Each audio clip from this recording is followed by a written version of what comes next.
السلام علیکم ویورز، کیسے ہیں آپ سب؟ Welcome to the best novel ویدر P F by Ami Hania کے ایپیسوڈ نمبر 4 اسٹارٹ کرتے ہیں۔ صبح فجر کے اذانوں کے ساتھ ہی اس کی آنکھ کھل گئی تھی اور نیند سے ابھرتے ہی رات کے تمام مناظر اس کی نگاہوں کے سامنے گھوم گئے تھے۔ اس نے بے ساختہ ادھر ادھر ندا کی تلاش میں نگاہیں گھمائی، پر وہ شاید کمرے میں نہیں تھی، اور یہ بات مصطفیٰ کے حق میں بہت بہتر تھی، کیونکہ وہ اس وقت کسی بھی صورت ندا کا سامنا نہیں کرنا چاہتا تھا۔ اسے رہ رہ کر اپنی رات کی بے خودی پر تاؤ آ رہا تھا۔ کیوں وہ اتنا بے خود ہو گیا تھا کہ اپنے ہوش و حواس سے کھو بیٹھا تھا؟ کیا سوچتی ہوگی ندا اس کے بارے میں کہ ایک طرف تو اس کے ساتھ کو اتنی بری طرح دھتکارتا ہے اور دوسری طرف خود ہی اس کے وجود سے سکون تلاشتا ہے۔ اس نے غصے سے کئی ایک مکے زور زور سے دیوار پر برسا کر اپنے اندر کی کھولن کم کرنا چاہی۔ یہ بھی بہتر تھا کہ ابھی تھوڑی دیر بعد اس کی فلائٹ تھی، کیونکہ وہ ابھی کسی بھی صورت اس لڑکے کا سامنا نہیں کرنا چاہتا تھا۔ یہی سوچ کر کچھ مطمئن ہوتا وہ اپنا سامان چیک کرنے لگا۔ الو کے پٹھے، یہ دن دیکھنے کے لیے میں نے تمہیں اس قدر آزادی دی تھی۔ الیکشن سر پر ہے اور تم لوگوں کی وجہ سے عوام میرے خلاف جا رہی ہے۔ ناک میں کم دم کر رکھا ہے ان ٹکے ٹکے کے رپورٹروں نے۔ وہی صاحب لاؤنج میں ہاتھ پیچھے کمر پر باندھے ادھر سے ادھر چکر کاٹتے غیظ و غضب کی تصویر بنے یہ تینوں پر دھاڑ رہے تھے، جو ایک سائڈ پر سر جھکائے کھڑے تھے۔ ہم عام عوام کے انصاف کی اپیل کہاں کریں گے جب سیشن جج وجدان اختر کا بیٹا خود ایسی حرکتیں کرے گا؟ اب عوام دیکھنا یہ چاہتی ہے کہ وجدان اختر کے ہمیشہ کی طرح اب انصاف کر پاتے ہیں۔ وہ بھلا اس بار اپنے بیٹے کی حرکت پر کیا فیصلہ کرتے ہیں؟ عوام ان کے فیصلے کی منتظر ہے۔ چرب زبانی سے بولتی ہوئے اینکر اس وقت وجدان اختر کے بارے میں زہر گھول رہی تھی۔ سامنے لاؤنج کے صوفے پر بیٹھے وجدان صاحب کی گرفت ہاتھ میں موجود گلاس پر مزید سخت ہوئی تھی، اور انہوں نے انتہائی تیش کے عالم میں کھڑے ہو کر وہ گلاس سامنے دیوار پر نصب LED کی سکرین پر مارا تھا، جس سے اس کی سکرین چکنا چور ہو گئی تھی۔ ان کی اس حرکت پر وہاں کھڑے ان تینوں افراد کا سر مزید جھک گیا تھا۔ یہ لڑکی نے ناک و چنے چبا رہی تھی۔ کچھ ہی دیر میں ہر چینل پر مارننگ شو پر شروع ہو گئے تھے، اور ہر چینل کے مارننگ شو پر بھی صرف اسی بات کا تذکرہ تھا۔ سب اس لڑکی کی ہمت کو سراہ رہے تھے، جس نے اتنی بہادری کا کام کیا تھا، اور اپنے اپنے طریقوں سے اس کے ساتھ یکجہتی کا اعلان کر رہے تھے۔ بس بہت ہو گیا ولی، تم ان نیوز رپورٹرز کو سنبھالو۔ میں ابھی ان تینوں کو لے کر اس لڑکی کی یونیورسٹی جا رہا ہوں۔ جلد اس مسئلے کا کوئی حل نکالنا پڑے گا، ورنہ یہ تو ہماری برسوں کے ساکھ کو لے ڈوبیں گے۔ وجدان صاحب یکدم ہی جیسے کسی نتیجے پر پہنچے تھے۔ السلام علیکم محمد انکل۔ وہ اس وقت ایک پرتعیش آفس میں موجود تھا، جس کی ہر چیز خود اپنا منہ بولنا ثبوت تھی، اور اس آفس کی ایک بات اس کو کبھی سمجھ نہیں آئی تھی کہ اس آفس کی ہر چیز بلیک اینڈ وائٹ تھی، اور ہمیشہ کی طرح آج بھی وہ آفس نیم تاریکی میں ڈوبا ہوا تھا۔ اس کی آواز پر احمد صاحب نے اپنے کرسی کا رخ اس کی طرف موڑا۔ وعلیکم السلام، احد کیسے ہو؟ وہ خوش دلی سے مخاطب ہوئے۔ شکر اللہ کا انکل، بیٹھو، ہاتھ تمہارا اپنا ہی آفس ہے۔ انہوں نے اسے ہاتھ کے اشارے سے بیٹھنے کو کہا۔ جی انکل، اور سناؤ کیسی گزر رہی؟ دعائیں ہیں بس آپ کی انکل، سعدیہ اور سونیا ٹھیک ہے؟ جی انکل، دونوں ماشاءاللہ سے اپنے گھروں میں خوش باش ہیں۔ آپ نے جتنے اس معاملے میں میری مدد کی ہے، شاید ہی کوئی اپنا کر پاتا ہے۔ میں آپ کا اس قدر مقروض ہوں انکل کہ اپنی جان دے کر بھی آپ کا قرض نہیں ادا کر سکتا۔ وہ جذباتی ہو رہا تھا۔ نہیں یار، ایسی باتیں مت کرو، تم بالکل میرے بیٹے جیسے ہو۔ بس شاہان کا خیال رکھا کرو، اگر ہو سکے تو اسے اپنا بزنس جوائن کرنے پر راضی کرو۔ انشاءاللہ انکل، پر ایک بات آپ کی میری سمجھ میں نہیں آتی کہ اتنی تو اس کی فکر اس کے سگے باپ کو نہیں، جتنی اس کی فکر آپ کو اس کا ماموں ہو کر ہے۔ بس بیٹا، پیار پیار کی بات ہے۔ احد کی بات پر ایک مجروح مسکراہٹ نے ان کے چہرے کا احاطہ کیا تھا۔ یہ لو احد جی، کچھ رقم ہے، رکھ لو، تمہارے کام آئے گی۔ انہوں نے ایک خطی رقم نکال کر اسے دی۔ ارے نہیں انکل، اب تو اللہ کے فضل اور آپ کی سپورٹ سے الحمدللہ اچھا کمانے لگ گیا ہوں۔ باقی مکمل طور پر انشاءاللہ MBA کی ڈگری مکمل ہونے کے بعد پریکٹیکل لائف کی طرف آؤں گا، پر پھر بھی اللہ کا شکر ہے کہ اچھا گزر بسر ہو رہا ہے۔ ارے نہیں احد، اس سب میں میرا کوئی کمال نہیں، ماشاءاللہ سے تم جیسے محنتی لوگوں کی ویسے بھی کامیابی قدم چومتی ہے۔ جانتا ہوں کہ تمہیں ان پیسوں کی کوئی ضرورت نہیں، لیکن ان سے تم میری طرف سے شیزا بیٹی کو شاپنگ کروا دینا۔ کافی عرصہ ہو گیا اس سے بھی ملے۔ جی انکل، وہ آپ کو بہت مس کرتی ہے۔ تو پھر اس کے لیے بھی مناسب رشتہ ڈھونڈو، اس کے پاس سے سب کو دوش ہو کر اپنے بارے میں سوچو۔ ان کی بات پر دوہرا سا آنکھیں یکدم اس کی نظروں کے سامنے سے گزری تھیں۔ وہ زیر لب مسکرا دیا۔ احد کے جانے بعد ایک بار پھر سے یاست ان پر چھانے لگی تھی۔ میں صرف اس کا نہیں، تمہارا بھی گنہگار ہوں شاہان۔ وہ تو معافی دینے سے پہلے ہی چلی گئی، پر پتہ نہیں تم بھی سچائی جاننے کے بعد مجھے معاف کرو گے کہ تم بھی مجھے دھتکار دو گے۔ तो आंसू आहिस्तगी से इनकी आंखों से गिर कर टूटे थे। पता नहीं इस बेसुकूनी ने कब तक इनका पीछा करना था। वो अपने कैंपस से निकलकर कैंटीन की तरफ जा रहा था जब वो इसे इजरत में कैंटीन से निकलते हुए दिखाई दी। उसकी नज़र भी गालबन उस पर पड़ चुकी थी, तभी वो अपनी रफ्तार आहिस्ता कर चुके थे। अस्सलाम वालेकुम। आहद के पास पहुंचकर वो धीमी आवाज़ में मुखातिब हुई। वालेकुम अस्सलाम, कैसी हो? जी ठीक। वो मुख्तसर जवाब देकर भी खामोश हो गई थी। वो कई दिनों से इसका शुक्रिया अदा करना चाहती थी, पर खुद से इसको मुखातिब करने की हिम्मत खुद में मकबूल पाती थी। कई बार सोचा कि इसे फ़ोन करके इसका शुक्रिया अदा कर दे कि फ़ोन नंबर तो कार्ड की सूरत से इसे दे ही चुका था, पर हर बार एक झिझक आड़े आ जाती और अब भी ऐसा ही हुआ था कि बहुत कुछ कहने के बावजूद कहने की ख्वाहिश में भी इसके सामने आने से ज़ुबान को ताला लग गया था। जॉब कैसी चल रही है? आज ने खुद ही बात आगे बढ़ाई थी। कोई मसला तो नहीं पेश आ रहा? जी नहीं, ऐसी कोई बात नहीं, बल्कि आपका बहुत बहुत शुक्रिया कि आपकी वजह से मुझे इतनी अच्छी जॉब मिली।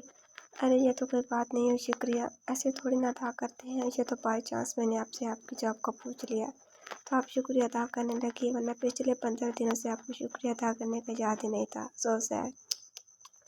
वो मुस्कुराती नज़रों से उसे मसनूई तासुब से देखता कह रहा था, ऐसी तो कोई बात नहीं। हिजाब ने शर्मिंदगी से मज़ीद अपना सर नीचे झुका दिया। तो फिर कैसी बात है? उसे शायद हिजाब को तंग करके मज़ा आ रहा था। वो मेरी क्लास से मुझे देर हो रही है। उसकी बोलती नज़र से घबरा कर जल्दी से भाग गई, जबकि आहद मुस्कुराते हुए अपने बालों में हाथ फेर कर रह गया। फैज़ान साहब इन तीनों को लेकर यूनिवर्सिटी के हेड ऑफिस आए थे और वहीं बैठकर उन्होंने तमाम मामला तय करने पाए थे, जिसके तहत उन्होंने हादिया को वहां बुलाकर नकद 50,000 रुपये दिए थे और इसके साथ ही उन्होंने हादिया से माफ़ी मांगी थी, जिसकी बाकायदा तस्वीरें खींचकर हादिया के मंजूर माफ़ीनामे के तहरीरी बयान के साथ हर सोशल नेटवर्क और मीडिया तक पहुँचाया गया था। ये सब करके फैज़ान साहब के सर से एक बोझ उतरा था कि उन्होंने अपनी साख को दोबारा से बहाल कर ली, क्योंकि उन्होंने अपने बयान में कहा था कि चाहे कुछ भी हो जाए, गलती चाहे फैज़ान अख्तर का बेटा ही क्यों न करे, इंसाफ के पैमानों को मद्देनजर रखते ही फैसला किया जाएगा। और हादिया ने भी खुले दिल का सबूत देते हुए माफ़ीनामा साइन किया था, क्योंकि एक तो इसकी रकम इसे वापस मिल रही थी, दूसरा इतना बड़ा अहदेदार उसके पास रोज चल कर आया था। तो ये तो हमारा दीन भी कहता है कि अगर दुश्मन भी खुद चल कर आपके पास आकर माफ़ी मांगे तो दिल से तमाम मैल और कुदरत को धो देना चाहिए। और हादिया ने भी इसी नज़रिए पर अमल किया था। इस वक्त इसका कोई पीरियड नहीं था, इसलिए वो इस वक्त लाइब्रेरी में बैठी किसी किताब के मुताले में बुरी तरह गर्क थी। जब खटके की आवाज़ पर उसने किताब से सर उठाकर ऊपर देखा और सामने खड़ी हस्ती को देखकर उसके माथे पर बल पड़े। क्या मैं यहाँ बैठ सकता हूँ मिस हादिया? वह निहायत मुअज़्ज़बाना अंदाज में दरियाफ्त कर रहा था। मिस्टर शहान, ना तो ये लाइब्रेरी मेरे बाप की है और न ही ये जगह मेरी ज़ाती मलकियत है, इसलिए आपको यहाँ पर बैठने से पहले मेरी इजाज़त दरकार नहीं। लिहाजा जवाब भी शहान अपना समूह लेकर रह गया। दिल से चाहा चीज़ सुना दे, क्योंकि वह भी शहान था, लेकिन इससे हालात मज़ीद कशीदा हो सकते थे और वह फ़िलहाल ऐसा नहीं चाहता था। मिस हादिया, दरअसल मुझे आपसे कुछ बात करनी है। वो कुर्सी पर उसके सामने बैठा हुआ मुखातिब हुआ। वैसे तो आपको मुझसे बात करते हुए कि भी इजाज़त की ज़रूरत नहीं पड़ी, लेकिन खैर बोलिए, क्या कहना चाहते हैं? वो किताब से नज़र हटाए बगैर बोली। Miss Hadiya, I am sorry. वो सर झुकाकर आहिस्ता आवाज़ में जैसे बहुत मुश्किल से खोया हुआ। उसकी बात पर हादिया ने झटके से उसकी तरफ देखा। उसका झुका सर और शर्मिंदगी पर चेहरे पर शर्मिंदगी से बहुत कुछ पावर करवा चुकी थी। और अगर मैं आपका एक्सक्यूज़ एक्सेप्ट ना करूँ तो? वो जायती निगाहों से उसे देख रही थी। उसकी बातों पर एक पल के लिए शहान के चेहरे का रंग बदला था। एक मुचरू सी मुस्कुराहट उसके चेहरे को छू गई। होना तो यही चाहिए, पर आप ऐसा नहीं करेंगी। क्यों? तुम्हें ऐसा क्यों लगा? क्योंकि आप मेरी जैसी नहीं है। होती तो शायद कभी मुझे माफ़ न करती। तुम्हें पता है शहान, तुम मुझे इस तरह यहाँ बैठे देखकर मुझे कोई ताज्जुब नहीं हुआ, क्योंकि मैं जानती थी कि तुम जल्द या बदेर आओगे मेरे पास। उसकी बात पर शहान ने हैरत से उसे देखा। जानती हो क्यों? शहान ने होंठ बने चेहरा ऊपर से नीचे करके इस बात में सर हिलाया, क्योंकि मैंने दिन रात खुदा से तुम्हारी हिदायत की दुआएं की हैं, और बेशक सच्चे दिल की दुआ कभी रायगा नहीं जाती। तुम मेरे लिए बिल्कुल मेरे छोटे भाई की तरह हो। अपने दिल से हर तरह का बोझ उतार फेंको, क्योंकि मैं अब खफा नहीं हूँ तुमसे। उसे यूँ महसूस हुआ जैसे हादिया की बातों से उसे हिब्बत कलीम की दौलत मिल गई हो। Thank you miss Hadiya, thank you so much. पर तो जिस बात से बोलते उसने हादिया की तरफ अपना हाथ बढ़ाया, वरना दिल तो चाह रहा था कि गले से लगा ले। हादिया ने एक नज़र उसे देखा, दूसरी नज़र उसके हाथ की तरफ, और फिर किताब पर नजरें जमाते हुए बोली, वेलकम। शहान अपना वही बढ़ाया हुआ हाथ खपत से अपने बालों में फेर कर रह गया। वो जो 6 महीने के कोर्स के लिए अमेरिका आया था, वहाँ जाने पर कुछ इस कदर मसरूफ़ हुआ कि 8-9 बाद ही वापस पाकिस्तान जा सका था। वापस जाने से पहले उसने सभी घरवालों के लिए शॉपिंग की थी और बिलखुसूस उसने वरदा के लिए ढेर सारी शॉपिंग की थी, क्योंकि यहाँ आने के बाद इसकी वरदा से कोई बात नहीं हुई थी, मतलब कि अभी तक मुस्तफ़ा से नाराज़ थी। इसलिए वो शॉपिंग के दौरान बिलखुसूस उसकी पसंद को मद्देनज़र रख रहा था। शॉपिंग के दौरान इसे बिल्कुल अचानक ही वो वजूद भी याद आया था, जिसकी ज़ात से इनकारी होते हुए भी वो इसके वजूद पर अपने नाम की मोहरें सबत कर आया था। और फिर इसने बेखुदी के आलम में उसके लिए भी चंद एक चीज़ें खरीदी थी, क्योंकि जब हक पूरे इस्तेकाक के साथ हासिल कर लिया तो फिर फ़राइज़ अदा करना भी तो बनता था। घर में सरप्राइज़ देने की नीयत से वो बिना किसी को बताए घर आया था। रात तकरीबन 8:30 बजे वो घर पहुंचा था। सभी घरवालों की इसकी यूं अचानक देखकर खुशी तो इतनी थी, सभी हाल में ही इसके गिर्द बैठे बातें करने में मसरूफ़ थे। इसके भतीजे और भतीजी बेसब्री का मुजाहरा करते वहीं पर पैकिंग खोल कर अपने लिए लाई हुई शॉपिंग देखने लगे थे। वो मुस्कुराता हुआ इनको देख रहा था, पर नज़रें बार बार इधर उधर भटक रही थीं, किसी की तलाश में सरगर्दा थी। बेटा तुम फ्रेश हो लो, फिर मैं खाना लगवाती हूँ, अम्मी ने उसकी तकन ज़्यादा सूरत देख कर कहा। नहीं अम्मी, मैं बहुत थक चुका हूँ, इसलिए खाना मेरे कमरे में ही भिजवा दे। इसने कहते ही उठकर कमरे का रुख किया। चलो ठीक है बेटा। कमरे में आकर वो फ्रेश होने की नीयत से वॉशरूम में गया तो वहाँ पर इसकी ज़रूरत का सभी सामान मौजूद था। एक हल्की सी मुस्कुराहट इसके लबों को छू गई। तो मतलब तुम मेरी आमद से आगाह हो, फिर सामने क्यों नहीं आ रही? वो खुद ही से मुखातिब था। कुछ देर बाद जब फ्रेश होकर कमरे में आया तो इसी वक्त ट्रॉली घसीटती कमरे में आई थी। अस्सलाम वालेकुम। उसने हौले से मुस्तफ़ा को सलाम किया। सोफे पर बैठे मुस्तफ़ा ने नज़रें उठाकर इसके देखा। इसे लगा कि गोया वो पत्थर का हो गया हो। साकत नज़रों से गुमसुम सा उससे नज़रें झुकाए खाना सर्व करते देखता रहा। खाना सर्व करते एक बार भी निदा ने इसे नज़रें उठाकर देखा तक न था। खाना सर्व करते ही वह कमरे से बाहर चली गई। उसके कमरे से निकलते ही मुस्तफ़ा हड़बड़ा कर सोचा कि यह घर से बाहर निकला। इसे अपनी बेखबरी पर रह रह कर ताव आ रहा था। इसकी भूख प्यास एकदम से उठ चुकी थी, लेकिन फिर भी चलने वाले जहर मारकर इसने खाने से हाथ खींच लिया था। अब इसका इरादा भाभी के पास जाकर इनसे पूछताछ करने का था कि आखिर क्यों इसे अभी तक बेखबर रखा गया।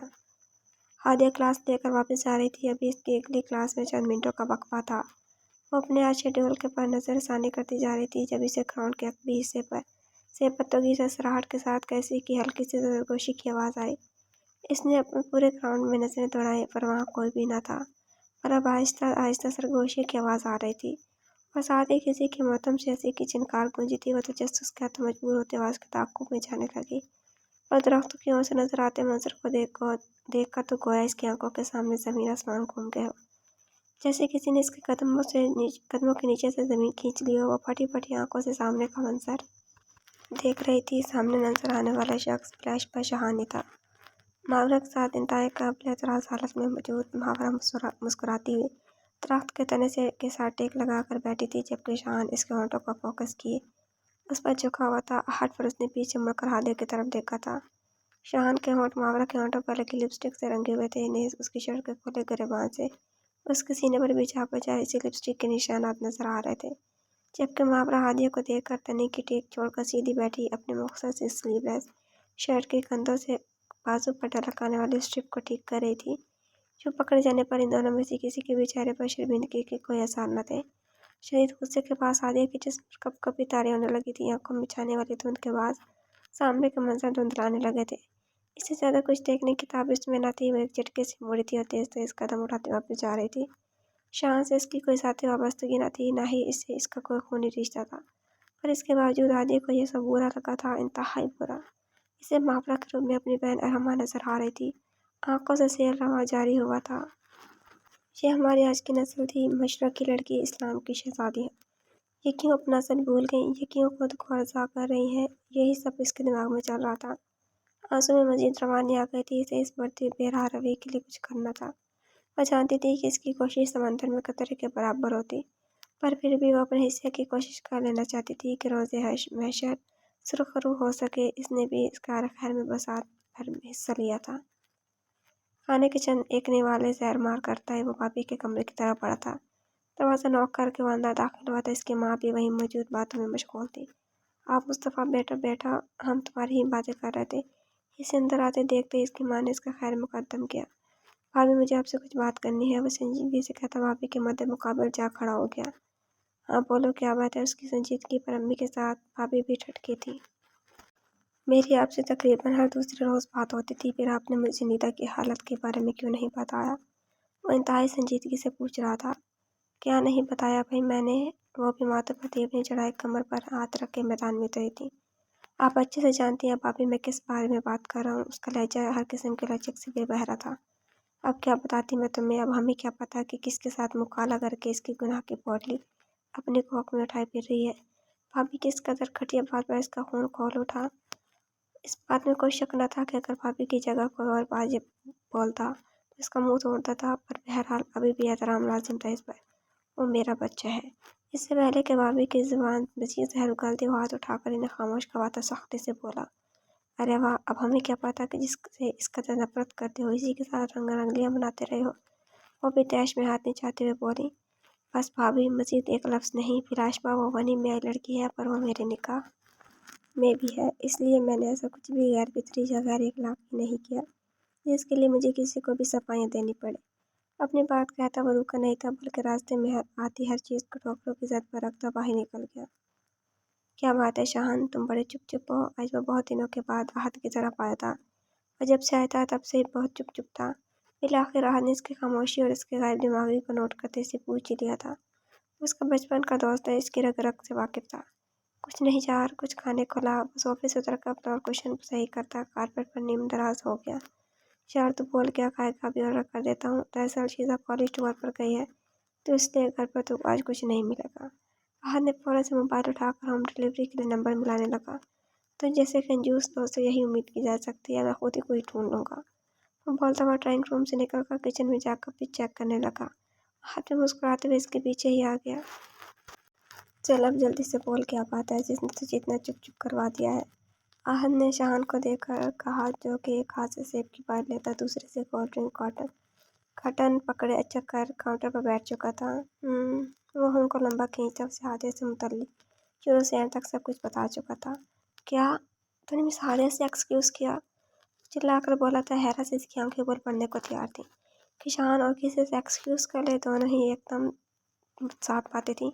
शाहान को इसकी शक्ल देखकर हंसी आ गई। हाँ न यार, पर अब तो गड़बड़ हो गई है। सादिया को इस वक्त वहाँ नहीं आना चाहिए था ना। इस बेचारी का बर्थडे था, मैं तो बस इसे इसकी बर्थडे का छोटा सा गिफ्ट दे रहा था, पर सब कुछ खराब हो गया। नमी सादिया ने गलत मौके पर एंट्री मार दी। वो मुस्कुराते हुए आंख मार कर हाल को बता रहा था। हाल ने तासुब से उसे देखा। तो सुधर क्यों नहीं जाता शाहान? वो दुख से बोला। अच्छा न यार, अब सुधरने पर लेक्चर बाद में, पहले इस मसले का हल बता। मेरी सादिया तो पहले ही बहुत मूडी है, ऊपर से अब तो और मेरा इमेज इनकी नज़र में ख़राब हो चुका। अब क्या करूँ यार? उसने अधखाए सेब को बास्केट में फेंक कर कोल्ड ड्रिंक के टन से सिप लिया। तुम्हारे दिमाग में चल क्या रहा है यार? आज उसकी हरकतों पर मशकूक हुआ था।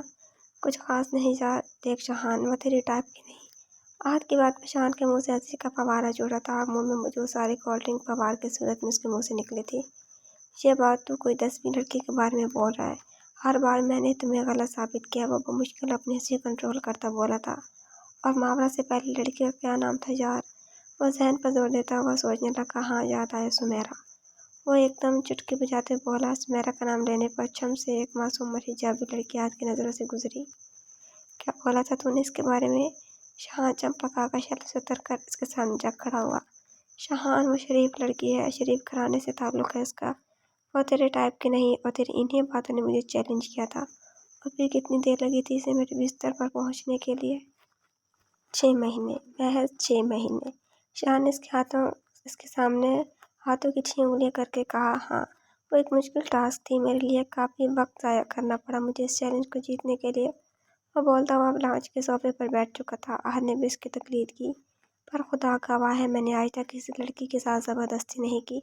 वो खुद अपनी रजामंदी से मेरे बिस्तर तक पहुंचती हैं, और फिर मैं इतना नेक पासा तो नहीं हूँ कि कुफरान नेमत का मुर्तकब बनूँ। उससे अपने की पुई से टेक लगाए, ग्लास टेबल पर पाँव रखे, होंठों में सिगरेट दबाए, लाइटर से शोहरत दिखाता सिगरेट सुलगा रहा था। वो सुमेरा भी अपनी रजामंदी से मेरे साथ होटल के इस रूम तक गई थी। वो इसलिए कि तुमने इससे शादी के वादे किए थे। आहत के आवाज़ में नमी खुलने लगी थी, क्योंकि वो लड़की शाहान के हाथों अपना सब कुछ लुटाने के बाद मिन्नतें तरले करने आहत के पास आई थी कि शाहान इसका बेस्ट फ्रेंड है, तो वो शाहान को समझाए कि इसको अपने नाम की पनाह दे दे, फिर भले ही दूसरी शादी कर ले। पर अब इस मोड़ पर उसे यूं ना दुत्कारे। और शहान के लिए तो एक चैलेंज थी जो कि पूरा हो चुका था। अब वो जीती या मरती उसकी बला से। इस मकसद के लिए उसने शहान को बहुत समझाया था, बहुत वास्ते दिए थे, क्योंकि वो खुद बहनों का भाई था।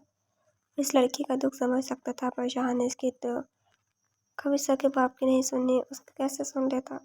शादी के वादे किए थे न चाह, शादी तो नहीं कर ली थी जो अपनी पास आए तक भूल गई। और वैसे भी मोहब्बत और जंग में सब जायज़ होते हैं, और ये चैलेंज भी मेरे लिए एक जंग ही थी। और क्या कर लिया उसने। दावे तो बहुत कर रही थी कि मैंने अपना ना बनाया तो मर जाएगी, फलां फलां फलां। अब माँ बाप की इज्जत की खातिर चुपचाप उसके मकैनिक से शादी करवा के खुशहाल जिंदगी गुजार रही है। टकोसले होते हैं ये इमोशनल ब्लैकमेलिंग इन लड़कियों की। इनफैक्ट तो कहे तो अब भी वो सर के बल चली आएगी मेरे पास एक फ़ोन कॉल पर, क्योंकि हमारे गुर्बत के इन हसीन लम्हों की वीडियो आवाज़ एज अ सबूत मौजूद है मेरे पास। सिर्फ एक धमकी वीडियो इसके शोहर को दिखाने की। इसके बाद रातें शब बारात और दिन ईद क्यों बददुआएं लेते हैं मजलूमों की शहान। अब की बार राहत के आवाज़ में वाज़ियासों की आमाजिश थी। चीख चार इतना हाइपर क्यों हो रहा है, मैं सिर्फ मिसाल दे रहा था, वरना तू जानता है कि मैं किसी से ज़बरदस्ती नहीं करता। तो फिर वो वीडियो डिलीट कर अभी मेरे सामने। वो अब जज्बाती हो रहा था। ओके डन, कर दूंगा, अभी कर। वो वाजिब था। 4 वीडियो लैपटॉप में है और लैपटॉप घर है, जारी है। तो रिवर्स कैसे लगे आपका एपिसोड कमेंट्स में ज़रूर बताइएगा। गलतियों के लिए माजरत। अगर आपने अभी तक चैनल को सब्सक्राइब नहीं किया तो जल्दी सब्सक्राइब करके बेल आइकन के बटन को दबा दें, ताकि नए आने वाले नॉवेल्स की अपडेट आपको मिलती रहे। और लाइक कमेंट शेयर करना ना भूलें। इंशाल्लाह जल्दी मुलाकात होगी नेक्स्ट एपिसोड के साथ। अपना ख्याल रखिएगा। अल्लाह हाफिज़।